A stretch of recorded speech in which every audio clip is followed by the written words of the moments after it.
આવી જશે ને એટલે કરી દેશે. હવે ટેન્શન ના લેશો બિલકુલ.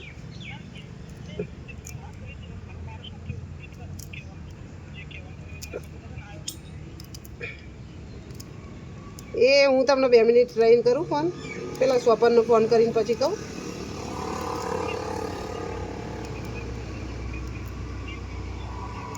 Okay okay okay. એ હા હા, તો તમને કહી દઉં. હા.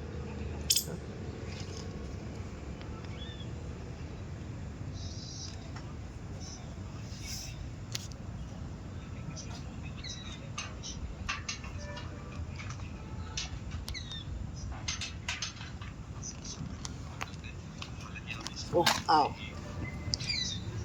તમે ફોન બંધ કર્યો નહીં આજે? પણ ઉતારી કોણ ગયું? ત્યાં ક્યાંય ચાલતી આવી? ચોઈસ ચોકડી. ઓહ લે, આ ચપ્પુ લેતી જાઉં. ધુમાડો કરાય. આ ભાઈને શું પોઝિટિવ આવે.